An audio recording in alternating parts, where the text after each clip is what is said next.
Whoa, it looks like this PS Vita dev has achieved the impossible! Yes, even more impossible than the Impossible Whopper. Wow, remember when those were a thing?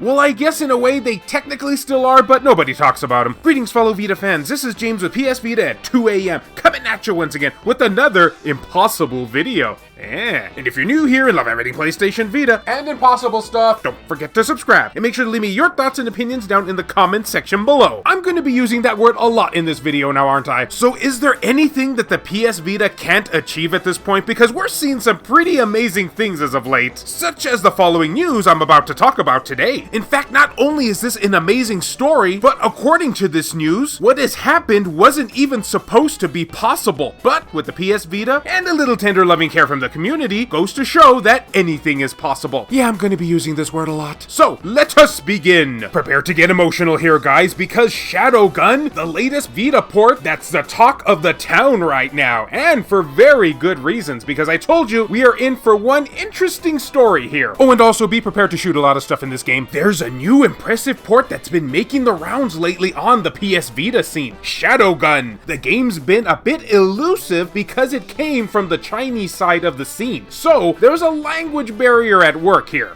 Just add it to the pile of other languages that I need to learn before I die. Also, the released VPK contains a bunch of copyrighted content, so you won't find download links on the typical homebrew news sites, including wolololo.net. I think I got it right there. Oh no, the copyright monster is reeling its ugly head again. I just can't get away from this stuff. Didn't I tell you? This story is already picking up. So, what is Shadowgun for PS Vita? Do you play as a shadow with a gun? No. In Shadowgun, players use virtual touchscreen controls to control the protagonist, John Slade. I gotta say, I like that name. Sounds very Terminator-like, but not very Shadow-like. The controls feature an analog stick on the left used for movement and context-sensitive action buttons on the right, used for firing or interacting with the environment. A major component of Shadowgun's gameplay is its cover system, which allows players to use cover when necessary. I mean, isn't that true for all shooting games? But okay, we gotta spice things up here, and I suppose that's the article's way of doing it. With Slade hiding behind walls and barriers to avoid enemy fire and opening fire himself at opportune moments.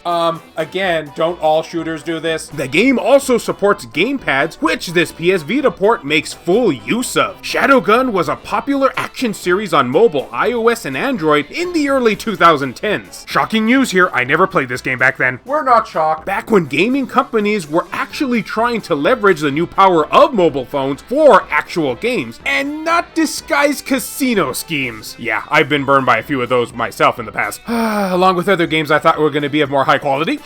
Bitterness aside, it's one of those great mobile shooters in the line with Mass Effect Infiltrator or Dead Space Mobile, which have currently seen a release on the PS Vita. Feel free to touch your face in pleasure right now. But what's even more interesting is that this port was initially deemed difficult by Rin himself. Yes, Rin even thought that this would be a difficult thing to pull off on the Vita, as his below statement is included below. And when I say below, I mean on your screen right now. The game is Unity, which means likely no one will ever port it. You may want to check the feasibility of a port before opening up a bounty if you want to reallocate the bounty to another target. Feel free to edit the first post, or else you can also ask for money chargeback to bounty source, meaning that somebody put a bounty on this, but he didn't think it was worth bountying. But it appears developer Mok.io1, or however you pronounce his name, has achieved the impossible here and managed a successful port to the PS Vita. Y'all notice that word impossible? Oh yeah, we're going places. However, there was a little bit of change in the story here, as the article did make an update to Rin's statement, saying that he has reached out to give the precision that he was not referring to the difficulty of the port here specifically. Warning, the following information is a bit on the technical side and may put you to sleep. I do hope that none of you are operating heavy machinery right now. Here's what Rin said. There's nothing impressive nor impossible in running a decompiler that gives you a Unity project, opening it with Unity, fixing few errors due to a version mismatch, and exporting for Vita using official SDK. My words on the matter on GitHub are related to porting via SoLoader.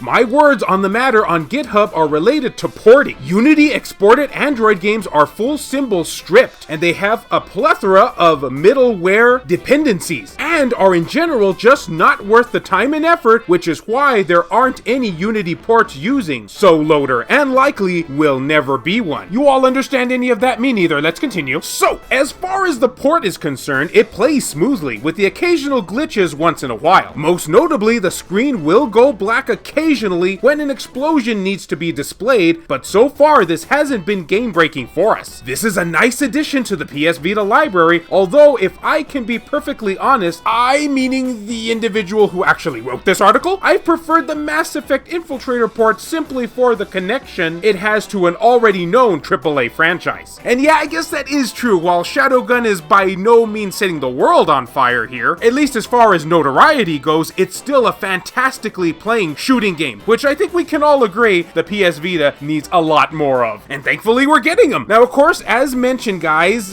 due to the inclusion of copyrighted material in said release, we can't give you download links here at wololololo.net. And when I say we, I mean them. I guess Google is your friend? And unfortunately, the same rules apply to me as well. Big shock, I know here, right? I'm not going to be adding any kind of links that will show you how to download said game, although I will feature a link to the article I just read, of course, as I always do. But as far as the actual game goes, because of the whole copyrighted material thing, which I think we all know this channel has had its fair share stakes in, if you know what I mean, I'm just going to let the powers that be at Google do the work for me. Lazy. And on that high note, let's just wrap up the video now, shall we? Apparently, I gotta cover up my laziness. So, everyone, I would love to know, what do you think about this newest shooter that's available on the PS Vita via Homebrew? Yeah, you have to have your Vita modded in order to enjoy this game. Had you ever heard of Shadowgun before? Does it look like something that'll scratch that proverbial itch on the Vita? You violent individual, you. And do you actually like the Impossible Whopper? Tell me all of that information down in the comment section below. And as always, fellow Vita fans, thank you so much for taking the time out of your day to watch this video. It really means a lot to me.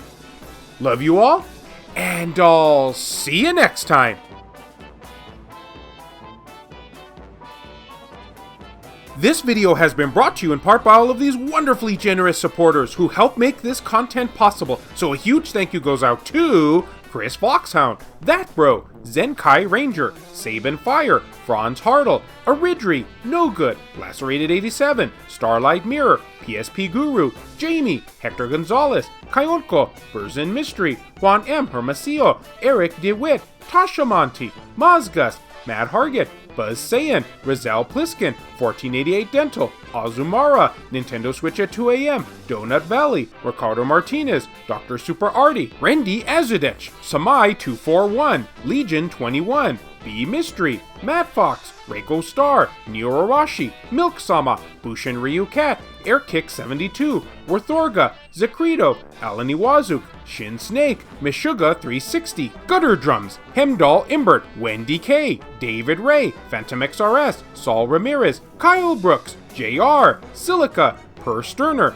Adam Thury, Scotier Tugel TCG, BMF, Claimer Malarkey, VG Legends, Jared Haddo, Kevin Enright, Heston Joseph, Crazy Cat, Rodrigo Vera, Hero Acer, Adam Sondi, PS Vita S, Richard Cruz, Joseph Shavak, Jelle, H-Hitter, Michael O'Connor, and a huge thank you to Michael Marchand and Thomas Cremette for the recent outside donations. If you would be interested in supporting the channel and gaining access to a number of perks, including having your name featured on the end credits of these videos, or if you wish to remain anonymous, that can be provided too, then make sure to check the links down in the description below. I have numerous ways for you to do this down there. Can't support in this manner? Don't worry about it. I also have some affiliate links from both Amazon and PlayAsia for anyone who is interested in purchasing something from them. Basically, the way it works is so long as you use one of those links to just access their website, then anything you purchase afterwards, a small commission will go to help support this content at no extra cost to you, the consumer. I also have channel merchandise available, and of course, as always, likes and shares can help equally as much. You know, come to think of it, didn't Taco Bell also have an Impossible Taco that ended up quickly being forgotten? I guess they're all just like celebrity marriages. They never last, do they?